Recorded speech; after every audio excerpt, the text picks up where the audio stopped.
हमारे साथ बातचीत करने के लिए केंद्रीय राज्य रक्षा मंत्री अजय भट्ट जी है हमारे साथ। सर, प्रधानमंत्री जी से आपकी मुलाकात हुई, चर्चा हुई, सर क्या क्या चर्चाएं हुई?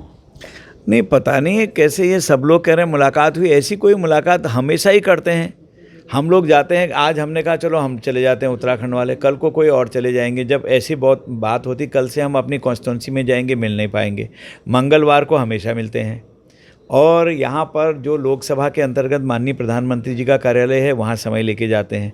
और कभी कभी ऐसे घर चले जाते हैं, क्योंकि आज 17 अवसान होना था, ऐसा अखबारों में सुगबुगाहट थी। तो हमने कहा कल से कोई कहाँ जाएगा कहाँ जाएगा। सामान्य सी बात, नमस्ते, कैसे हैं, ठीक हैं, स्वास्थ्य का ध्यान रखिए, तभी सेवा कर पाओगे। जनता के बीच में आप लोग रहते हो रात दिन, आगे भी आपको जनता के बीच में रहना है। एक नॉर्मल बात हुई, नमस्ते करा, आगे कोई ऐसी कोई बात नहीं। कोई किसी सर, 2024 का इलेक्शन जिस तरीके से आने वाला और जिस तरीके से प्रधानमंत्री लगातार अपने सांसदों से मिल रहे हैं, तैयारियां अभी से शुरू हो चुकी है 2024 के लिए? नहीं, कोई सवाल नहीं है। हम तो जिस दिन से चुनाव जीतते हैं या चुनाव जीतने से रह जाते हैं, अच्छी तरह मैं एक बार और कहना चाहूँगा, जब से चुनाव जीतते हैं या जीतने से रह जाते हैं, उसके दूसरे दिन से हमारी अगले चुनाव की तैयारी चल जाती है, प्रारंभ हो जाती है। जब तभी से हमारी तैयारियां चलती हैं, तो उसमें आज कहेंगे कल कहेंगे क्या, जब चुनाव आ ही जाएगा फिर बैठकें होंगी, फिर संगठन बात करेगा, फिर प्रधानमंत्री जी कहेंगे। आज तो शिष्टाचार में हम लोग चले जाते हैं उनको परेशान करने के लिए।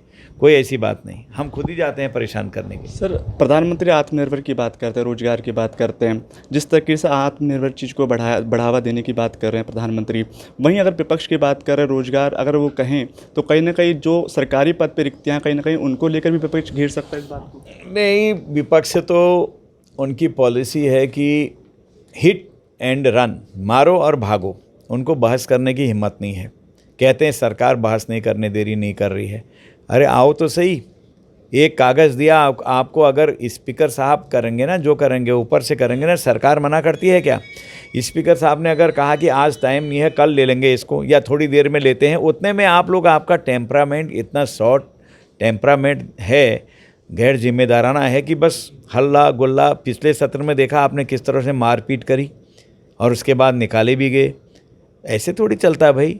अगर सदन के अंदर लाठी गोली से ताकत का मूल्यांकन होता या मापते ताकत को, फिर ये असामाजिक तत्वों का अड्डा बना होता। जो भी चुन के आते हैं वो एक से एक विद्वान होते हैं, अच्छे लोग होते हैं, और फिर जब वो ऐसे लोग कुछ गड़बड़ कर देते हैं, उससे क्या होता है ना, लोकतंत्र भी बदनाम होता है। क्योंकि पक्ष और विपक्ष दो पहिए हैं लोकतंत्र के। लोकतंत्र तभी ठीक चलेगा जब पक्ष और विपक्ष दोनों ठीक चलेंगे। यहाँ विपक्ष जो है बहुत गैर जिम्मेदारी से काम करता है, सरकार के हर स्टेप को गलत बताता है। अभी आपने देखा गृह मंत्रालय का इतना अच्छा बिल आया कि अपराधी जल्दी से जल्दी पकड़े जाएं। गंभीर अपराधियों की जो पकड़ने का प्रतिशत है भारत में बहुत कम है, 40%, 60%, 20%, और बाहर का विदेशों का 80%, 90%, 97%, क्योंकि वहाँ ऐसे कानून हैं। अब उस कानून को अमेंड कर रहे हैं, 100 साल पुराने कानून को, उसमें भी मीन मेख निकाल दी। कहा कि मानवाधिकार आयोग का हनन हो जाएगा। भाई, मानवाधिकार आयोग जो आतंकवादी 100 आदमियों को मार के जा रहा है, वो 100 आदमियों के लिए मानवाधिकार नहीं है जो मर रहे हैं, उनके परिवारों के लिए नहीं है।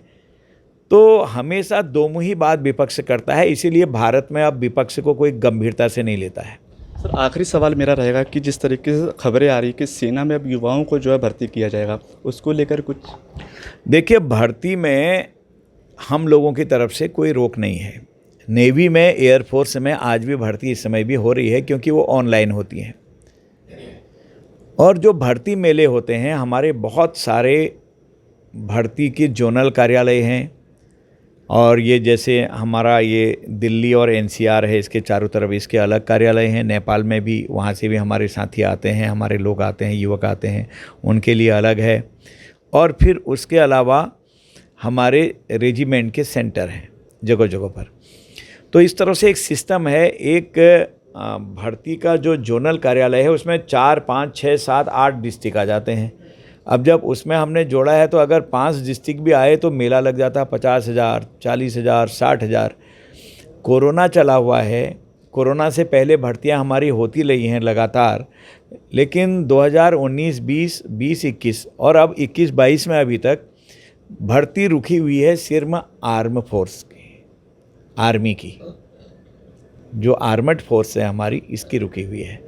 तो ये इसलिए रुकी है कि जैसे ही हम भर्ती खोलते हैं मेला लग जाता है, उतने ज़िलों से लोग आएंगे, रहने का, खाने का, उठने का, बैठने का बहुत इस समय हमको अभी एहतियात बरतने की ज़रूरत पड़ेगी। कोरोना कम ज़रूर हो गया, कोरोना गया नहीं है। आपने देखा होगा कुछ विद्यालयों में अभी बच्चे फिर आ गए हैं, फिर से पॉजिटिव होने लगे हैं जब स्कूल खुले हैं।